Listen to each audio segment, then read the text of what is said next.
Hello friends, मैं हूं विभास और आपका स्वागत करता हूं विभास एकेडमी यूट्यूब चैनल पे। साथियों, आप जानते हैं कि 1 to 5 और 6 to 8 के शिक्षक के लिए कितना ज़्यादा ज़रूरी है 3, 4, 5 का ईवीएस। तो इसीलिए मैंने एक ही वीडियो में क्लास 3 के ईवीएस को ऑलरेडी ख़त्म कर दिया है, जिसका लिंक जो है आपको डिस्क्रिप्शन बॉक्स में मिल जाएगा। और हमने साथियों क्लास 5 के ईवीएस को भी कंप्लीट कर लिया है। हमारा बचा था सिर्फ किसका, तो क्लास 4 का ईवीएस बचा हुआ था, जो कि आज हम जो इस वीडियो में पूरी तरह से एक ही वीडियो में क्लास 4 के ईवीएस को कंप्लीट कर देंगे। तो साथियों, आपको करना क्या है कि आपको जो है इस वीडियो को लाइक करना है और सभी नियोजित शिक्षकों के पास शेयर कर देना है, ताकि 3, 4, 5 की ईवीएस जो है उनकी अच्छी तरह से कंप्लीट हो जाए। साथियों मैंने क्या करा है कि इस पर्यावरण और हम की किताब से जितना भी इंपॉर्टेंट फैक्ट बन सकता था क्लास 4 में, उन सभी फैक्ट्स को इस एक वीडियो में हमने खत्म कर दिया है। तो आपको क्या करना है, बस एक बार वीडियो को देखना है और इंपॉर्टेंट फैक्ट को लिखते चलना है। ठीक है साथियों, तो चलिए स्टार्ट करते हैं। देखिए, पहला जो चैप्टर है वो है रंग बिरंगे खिलते फूल। रंग बिरंगे खिलते फूल से जितने इंपॉर्टेंट फैक्ट निकल सकते थे वो हमने लिखा है। जैसे कि पूछ देगा लाल रंग के कौन कौन फूल है, तो लाल गुलाब, लिली, डहलिया और उड़हुल। सफेद रंग का फूल कौन है, तो चमेली, चंपा, पिटूनिया और पिश लिली। ठीक है, यह सफेद रंग का फूल हो गया। और साथियों, पीला कलर का फूल कौन हो गया, तो पीला कलर का फूल हो गया सूरजमुखी गेंदा। सूरजमुखी होता है साथियों, इसका जो फूल का फेस होता है हमेशा सूरज की तरफ रहता है, इसलिए इसका नाम जो है सूरजमुखी है। साथियों, हमने एक भी फैक्ट इस किताब से नहीं छोड़ा है, सारा फैक्ट आपको देखने को मिलेगा पूरे 25 चैप्टर तक। देखिए, पानी में खिलने वाले फूल कमल, नीलकमल, नलिनी, नलिनी, पंचजल की। ठीक है, दिन में खिलने वाले फूल कमल, डेजी, जेरेनियम। रात में रात रानी, चंपा, जूही। सर्दी में डेजी, गेंदा। गर्मी में गुलाब, सूरजमुखी। बारहमासी फूल गुलाब। और पूछा जाएगा साथियों, भारत का सबसे सुंदर फूल कौन है, तो नील कुरंजी। देख सकते हैं यही है फूल है नील कुरंजी, जो कि भारत का सबसे सुंदर फूल है साथियों। अगला चैप्टर निकल के आता है पार्ट 2, कोई देता अंडा कोई देता बच्चे। तो साथियों, इस पे पहला इंपॉर्टेंट फैक्ट निकल के आ रहा है कि वैसे जंतु जिनके शरीर पर बाल नहीं होते हैं और कान नहीं निकले होते हैं, बालों नहीं हो कानों नहीं हो, तो क्या देगा, अंडा देगा। जैसे चिड़िया, सांप, छिपकली। कुछ अपवाद हो सकता है, ठीक है, समझ गए। और वैसे जंतु जिनके शरीर पे बाल होते हैं और कान बाहर निकले होते वे बच्चे को जन्म देते हैं, जो कि स्तनधारी होते हैं, जैसे कि मनुष्य, गाय, भैंस, कुत्ता, शेर आदि। तो बात समझ गए आप कि जिनके शरीर पे बाल होते हैं और कान बाहर की तरफ निकला होता है वे बच्चे को जन्म देते हैं और स्तनधारी होते हैं, और जिनके शरीर पे बाल नहीं होता है और कान नहीं निकला होता है वे अंडा देते हैं। ठीक है साथियों, और सुअर के बच्चे को पिगलेट कहते हैं इंग्लिश में। ये हो गया। चलिए अब समझेंगे हम मगरमच्छ के बारे में। तो देखिए, मगरमच्छ और घड़ियाल जो है ये अपने अंडे को गड्ढा खोद खोद कर उसमें रखते हैं, ठीक है ना। और कछुआ जो होता है अपने अंडे को बालू में रखता है। देख सकते हैं यहाँ पे कछुआ है, अपने अंडा कहाँ रखा है, बालू में रखा है साथियों। अगला पॉइंट निकल के आ रहा है, जानवर जिनके कान बाहर नहीं होते हैं, मछली, चींटी, कौवा, गौरैया, सांप, मगरमच्छ। इनके जो होते हैं कान बाहर नहीं होते, उसके बदले एक छोटा छोटा 2 छिद्र होता है। समझ गए। चलिए अगला पॉइंट है, जिनके कान बाहर होते हैं, तो गाय, मनुष्य, जानवर, गधा, भैंस, हाथी, बिल्ली, ये सभी जो है इनके कान बाहर होते हैं साथियों सभी पक्षी के कान होते हैं, ये बात को ध्यान रखिएगा आप। सभी पक्षियों में कान होते हैं, लेकिन कान के बदले उन पे छिद्र होता है, जैसे कि छिपकली, मगरमच्छ। यहाँ इनके भी कान होते हैं, यहाँ पे क्या है, छोटा छोटा छिद्र होता है 2 ठो। ठीक है, बाहर की तरफ नहीं निकला होता है। और साथियों, आप पक्षी पे या कोई भी जानवर पे जो डिजाइन देखते हैं वो क्या होता है, उनके फेदर से बना होता है, उनके बालों से वो डिजाइन बना होता है। ठीक है ना। अगला पॉइंट निकल के आ रहा है कि पत्ते के जैसे कान किसके होते हैं, तो पत्ते के जैसे कान खरगोश, बकरी के होते हैं। और सिर के ऊपर कान किसके होते हैं, हिरन के। पंखा के जैसा कान किसका होता है, हाथी का। साथियों, मैंने आपको बता दिया है, एक भी फैक्ट नहीं छोड़ना है, एक वीडियो में सारा 4 का ईवीएस कंप्लीट। अंडा देने वाला गौरैया, सांप, छिपकली, मेढक, मच्छर, कौवा आदि। ठीक है, और बच्चा देने वाला गाय, मनुष्य, भैंस, जिराफ, बंदर आदि। समझ गए। पार्ट 4 पे आते हैं हम। देखिए, त्योहार और भोजन समझिएगा। सिख धर्म के समुदाय पूजा स्थल को गुरुद्वारा कहते हैं। परीक्षा में पूछ देगा गुरुद्वारा कैसे कहते हैं, तो सिख धर्म के समुदाय के पूजा स्थल को गुरुद्वारा कहते हैं। और साथियों, गुरु गोविंद सिंह का जन्म जो था वो पटना साहिब में हुआ था, जो कि बिहार में है। ठीक है, और गुरु गोविंद सिंह जो थे सिखों के 10वें गुरु थे साथियों, और इन्हीं के नाम पे जो है गुरुद्वारा भी है एक पटना साहिब में, तख्त हरमिंदर साहब। ठीक है ना, ये गुरुद्वारा का फिगर है, आप देख सकते हैं। अगला पॉइंट निकल कर आ रहा है, लंगर किसे कहते हैं, तो साथियों लंगर जो होता है बहुत सारे श्रद्धालु एक साथ भोजन करते हैं, एक साथ बैठकर करते हैं। ठीक है, और लंगर की पूरी प्रक्रिया यानी खाना बनाने की प्रक्रिया से लेकर परोसने की प्रक्रिया तक, बर्तन साफ करने की प्रक्रिया, ये सभी जो होती है लोगों के सहयोग पे आधारित होती है साथियों। अगला पॉइंट है, अगला चैप्टर है पार्ट 5, स्वाद अलग अलग। ध्यान से समझिएगा, मनुष्य के दांत जो होते हैं वो 4 प्रकार के होते हैं। कितने प्रकार के होते हैं? 4 प्रकार के। कृतंक, रजनक, अग्रचवर्णक, चवर्णक। इंग्लिश में कहते हैं इंसीजर, कैनाइन, प्रीमोलर और मोलर। साथियों, कृतंक या छेदक भी कह सकते हैं, इसको काटने का दांत कहते हैं। रदनक को फाड़ने का दांत, अग्रचवर्णक को पीसने का दांत, चवर्णक को चबाने का दांत। आप देख सकते हैं क र अ च, क र अ च, यानी कि कृतंक 8 गो, रदनक 4 गो, अग्रचवर्णक 8 गो और चवर्णक 12 गो। ये दोनों जबड़ों में मिला करके इनकी संख्या कुल कितनी हो जाती है? 32 हो जाती है साथियों, ठीक है ना। चलिए, पूछ देगा कि वयस्क इंसान के पास दांतों की संख्या कितनी होगी? तो 32 होगी। अब बात करेंगे साथियों चबाकर खाने वाले जानवर के बारे में। तो देखिए, चबाकर खाने वाले जानवर, हिरन, बकरी, गधा, भैंस, खरगोश, कुत्ता, ये सभी जो है भोजन चबा करके करते हैं। और चूस करके भोजन करने वाले जानवर होते हैं तितली, मच्छर, मक्खी आदि। ये लोग जो होते हैं चूस करके अपना भोजन करते हैं। तो परीक्षा में पूछ देगा चूस करके भोजन करने वाले जानवर कौन कौन है, इनमें से बताइए। तो साथियों, एक भी फैक्ट नहीं छोड़ना, सब पढ़े रहिएगा तभी ना जवाब दे पाइएगा, ठीक है। तो इसको लाइक कीजिए, ठीक है ना। बहुत बहुत मेहनत लगा है इस वीडियो को बनाने में, और शेयर भी कीजिएगा सभी नियोजन शिक्षक भाई बहनों के पास। है निगल कर खाने वाले जानवर, तो मछली, सांप, छिपकली, ये सब जो है अपना भोजन निगल के करता है। अब बात करेंगे साथियों हम स्वाद कलिकाएं की, यानी टेस्ट बर्ड्स की। तो एक कहा जाता है कि एक नॉर्मल इंसान की कलिकाएं की जीभों पे कलिकाएं की संख्या 9000 होती है, ठीक है ना। 9000 होती है, और ये प्रत्येक 10 दिन पे बदलते रहता है। आप जीभ पे खुदर खुदर खुदर खुदर ऐसे दाना देखते होंगे, इसी को कलिकाएं बोलते हैं, टेस्ट बर्ड्स बोलते हैं। हमारे टेस्ट बर्ड की संख्या साथियों टोटल 4 है। एक मीठा, कड़वा, खट्टा, नमकीन। आगे में मीठा रहता है, साइड में दोनों तरफ नमकीन, और दोनों साइड में नमकीन से ऊपर जो होता है खट्टा, और सबसे पीछे जो होता है तीखा होता है। इस बात का ध्यान रखिएगा। अब बात करेंगे साथियों कि जीवन काल में मनुष्य के दांत कितने प्रकार के होते हैं। जीवन काल में मनुष्य के साथियों दांत 2 प्रकार के होते हैं। आप कहेंगे सर अभी आप 4 प्रकार के बताए, तो देखिए वो दांतों के प्रकार थे, यहाँ पे जीवन काल में पूछ रहा है। तो जीवन काल में मनुष्य के दांत 2 प्रकार के होते हैं, एक दूध का दांत, एक स्थायी दांत। दूध का दांत जो 6 माह में पहली बार आता है, फिर 2 से 3 साल में 20 तरह की संख्या रहती है, और 8 से 9 साल में टूट कर नया दांत, स्थायी दांत, परमानेंट टीथ आने लगता है। और इस दांतों की संख्या कितनी होती है? 32 होती है। क्लियर हो गया। देखिए आगे बढ़ेंगे, घोड़े और शेर के दांत भी एक बार ही गिरते हैं और उनके जगह नए दांत आते हैं। देखिए घोड़ा दांत का जो घोड़ा और शेर का जहाँ दांत होता है उसका भी दांत एक बार गिरता है, उसकी जगह परमानेंट टीथ आता है। लेकिन सांप और मगरमच्छ का जो दांत होता है कई बार गिरता है, कई बार टूटता है। इस बात को ध्यान रखिएगा, बहुत इंपॉर्टेंट लाइन है ये 3। चलिए पार्ट 6 है हरियाली और हम। ध्यान दीजिएगा, पेड़ पौधे जानवरों के लिए बहुत ही ज़्यादा ज़रूरी है, और हम इंसानों के लिए भी ज़्यादा ज़रूरी है, क्योंकि हम ही जो है इसको कार्बन डाइऑक्साइड देते हैं और बदले में पेड़ पौधा हमको क्या देता है? ऑक्सीजन देता है। तो पेड़ पौधे और इंसान दोनों एक दूसरे के पूरक हैं, लेकिन पेड़ पौधे जो हैं हम सभी जानवरों और इंसानों के लिए बहुत ज़्यादा ज़रूरी है साथियों। अब बात करेंगे, कहानी है पेड़ से दोस्ती। देखिए कहानी क्या है, बहुत इंपॉर्टेंट है, इससे सवाल जरूर आएगा, इसको ध्यान से सुनिएगा। बात करीब 300 साल पुरानी है। राजस्थान के खेजड़ली गांव का एक लड़की थी अमृता, ठीक है। तो पूछ देगा अमृता कहाँ के रहने वाली थी, तो राजस्थान के खेजड़ली गांव की रहने वाली थी। उसके गांव में खेजड़ी का बहुत पेड़ थे, वहाँ पे पेड़ था किसका? खेजड़ी का। और जिसके छाया में अमृता अपने साथियों के साथ खेलती थी।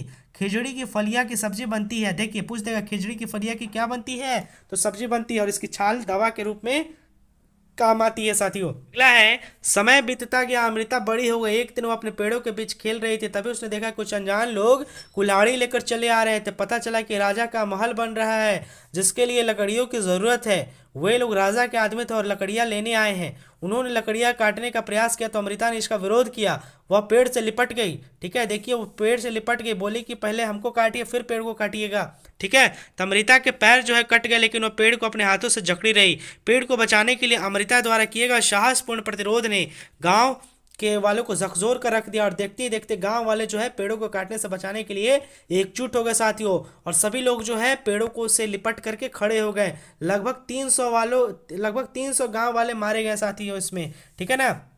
इसके बाद जब राजा को यह पता चला तो राजा बहुत चिंतित हुए और गुस्से भी हुए सैनिकों पे कि आप लोग हमको क्यों नहीं बताएं। तो उसके बाद जो है राजा आदेश दिए कि इस गांव में कोई पेड़ नहीं काटेगा, ना ही कोई शिकार करेगा, ठीक है। यहाँ के लोग आज तो साथियों वहाँ के लोग जो हैं आज भी पेड़ और जानवरों की रक्षा करते हैं। तो साथियों यहाँ से सवाल क्या निकल के आ रहा है कि अमृता कहाँ की रहने वाली थी? राजस्थान की रहने वाली थी। खिचड़ी के छाल से क्या बनता है? तो दवा बनता है, और उसके फलियों से क्या बनती है? तो सब्जी बनती है, ठीक है। तो ये सब चीज़ें याद रखिएगा। अब बात करेंगे साथियों हम इमारती लकड़ी की। तो देखिए शीशम, बांस, सागवान, चीड़, ये इमारती लकड़ी है। घर को बनाने में इनका उपयोग किया जाता है। औषधि में जैसे हो गया तुलसी, पुदीना, हल्दी, मरीच, अदरक, नीम, ये सब हो गया। अगला है पार्ट 7 जड़ों की पकड़। तो देखिए जड़ों का क्या काम है साथियों? पेड़ को सहारा देना, जल और खनिज सोखना, मिट्टी के कटाव को रोकना या भू अपरदन को रोकना है, ठीक है। कुछ जड़ से नए पौधे भी निकल आते हैं जैसे शलगम, मटर आदि। पेड़ पौधे के भोजन बनाने की पूरी प्रक्रिया को क्या कहते हैं साथियों? प्रकाश संश्लेषण।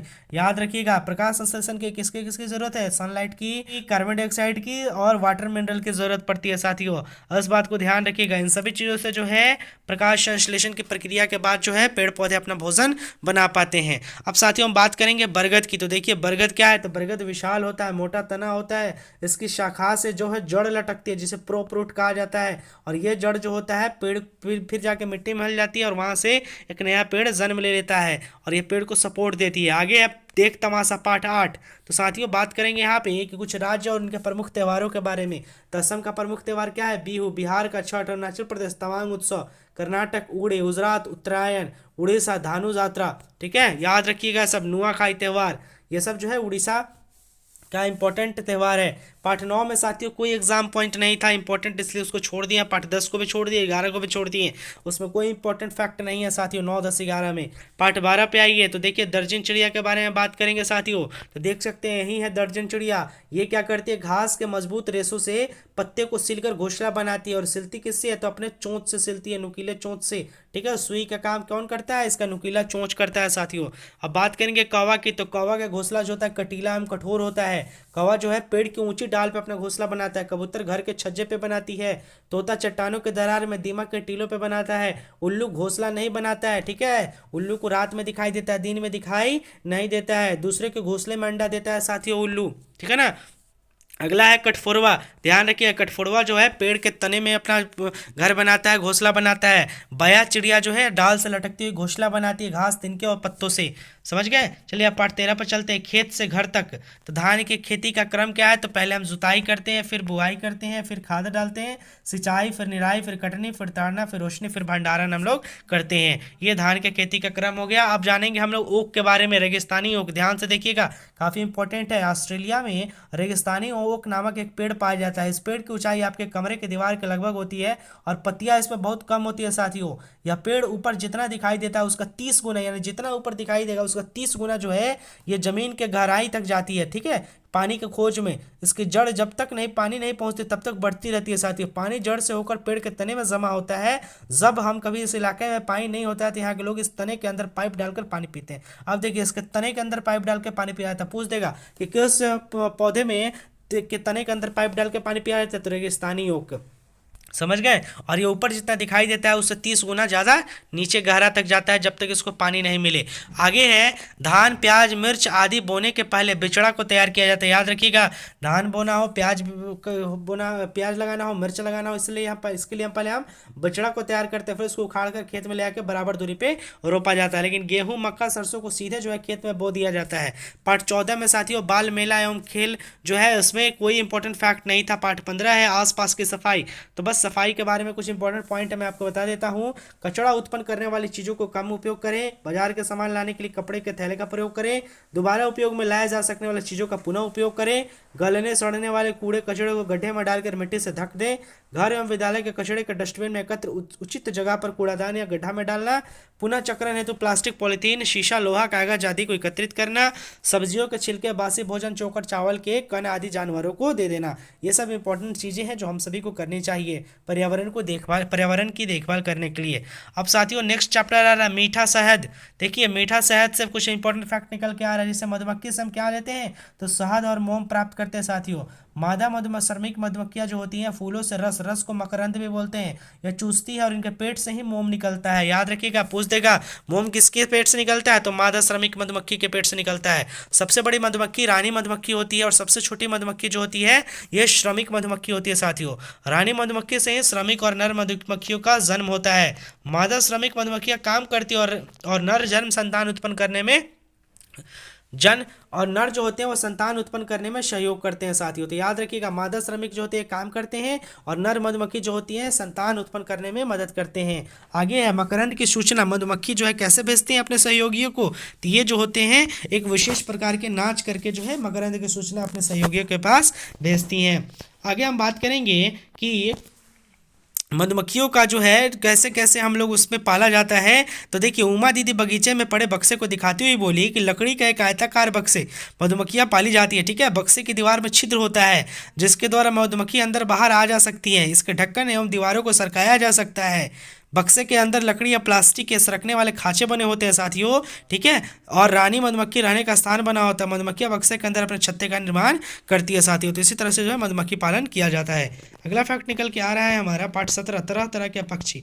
आप देख सकते हैं चोंच के आधार पर आप पता कर सकते हैं कि किस पक्षी को का जो भोजन है वह कैसे करती है।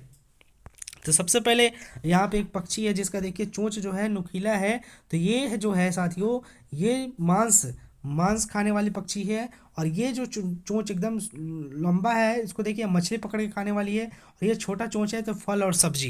देखिए ना, चोंच के आधार पे जो है उसके भोजन की प्रक्रिया को भी पता कर सकते हैं। अब आगे बात करेंगे पंजों को कैसे पहचानेंगे। तो इस तरह का पंजा आपको जहाँ दिखाई दे समझ लीजिएगा कि इस तरह के पंजे जो होते हैं आपको डाली पर बैठने के लिए भी मदद करते हैं।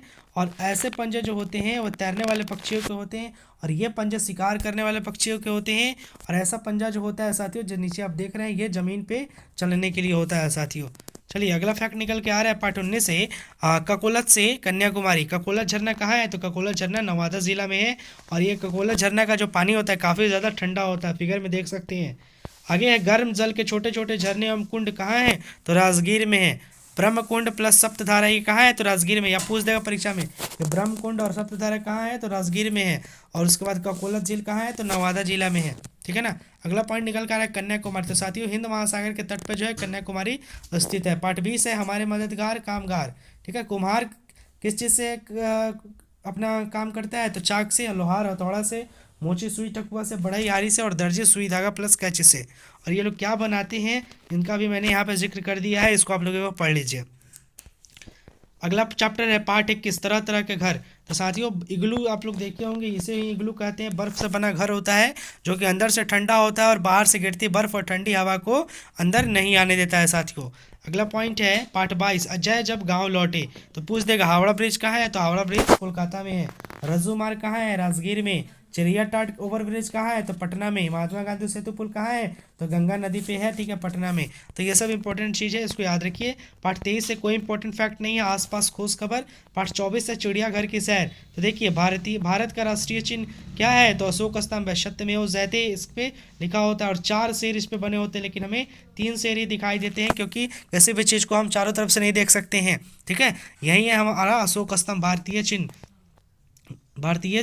ठीक है, ये सत्यमेव जयते इसके नीचे लिखा रहता है, क्योंकि हमेशा सत्य ही जीत होती है। अब साथियों देखिए, राष्ट्रीय खेल क्या है? तो राष्ट्रीय खेल हॉकी है। राष्ट्रीय नदी गंगा। राष्ट्रीय जल जीव कौन है? डॉल्फिन है। ठीक है, पार्ट 25 आ गया है बंटी का सफर। तो देखिए, विष्णु पद मंदिर कहाँ है? गया में है। बंगला गौरी मंदिर कहाँ है? गया में है। फिर जो पूछ देगा कि गौतम बुद्ध को कहाँ पे ज्ञान पे प्राप्ति हुई थी? तो बोध गया में ज्ञान की प्राप्ति हुई थी, पीपल के पेड़ के नीचे। देख सकते हैं, यहीं वो पीपल का पेड़ है। अगला है पारसनाथ का पहाड़। यहाँ पे देखिए पारसनाथ होगा, ये क्या होगा? पारसनाथ का पहाड़ जो है साथियों, ये झारखंड में है। और यह सबसे ऊंचा पहाड़ है बिहार झारखंड का, याद रखिएगा। और यहीं पे जैन धर्म के 23वें तीर्थकार पार्श्वनाथ का मंदिर है साथियों। नेक्स्ट है झारखंड में संथाल, उड़ाव, बिरोह, मुंडा आदि जनजातियां रहती है। और उड़ाव जो है कौन सी भाषा बोलते हैं? कुड़ुक भाषा। और मुंडा के रहने वाले लोग, मुंडा जनजाति जो है मुंडारी भाषा बोलती है। संथाल जनजाति संथाली भाषा। भोजपुर के रोहतास के रहने वाले लोग भोजपुरी। दरभंगा मधुबनी के लोग मैथिली। और मुंगेर भागलपुर के अंगिका। वैशाली मुजफ्फरपुर के वज्जिका। पटना गया नालंदा के लोग मगही। ठीक है साथियों, ये इंपॉर्टेंट फैक्ट था, इसको आप लोग याद रखिएगा। अब बात करेंगे साथियों कांके का पागल खाना का। तो कांके जो है कहाँ है? रांची में। और ये पागल खाना कहाँ है? तो ये भी रांची में साथियों। और रांची में एक जलप्रपात है जोनाहा, देख सकते हैं, काफ़ी खूबसूरत जलप्रपात है ये जोनाहा जो है झारखंड में ही है, झारखंड के रांची में है। ठीक है, तो साथियों इस तरह से देख सकते हैं हमने एक ही वीडियो में जो है पूरे फास्ट तरीके से क्लास 4 ईवीएस को कंप्लीट कर लिया है। ठीक है, तो आपको क्या करना है, इस वीडियो को लाइक कर दीजिए, ज़्यादा से ज़्यादा शेयर कीजिए साथियों। और अब एक एक फैक्ट को याद रखिए। ठीक है, क्योंकि क्लास 3, 4, 5 के ईवीएस में कुछ है नहीं, इसमें ज़्यादा समय देने की ज़रूरत नहीं है। एक बार इसको देखिए, रिवीजन कर लीजिए, नोट्स बना लीजिए। ठीक है ना, आपका ईवीएस कंप्लीट हो जाएगा साथियों। तो साथियों वीडियो कैसा लगा आप लोग कमेंट में ज़रूर बताइए। और 3, 4, 5 के ईवीएस का लिंक आपको डिस्क्रिप्शन बॉक्स में देते रहे हैं, वहाँ से आप जाके उसको ज़रूर देखिए साथियों। ठीक है साथियों, तो वीडियो देखने के लिए आपका बहुत बहुत धन्यवाद। मिलते हैं अगले वीडियो में, तब तक के लिए थैंक यू सो मच।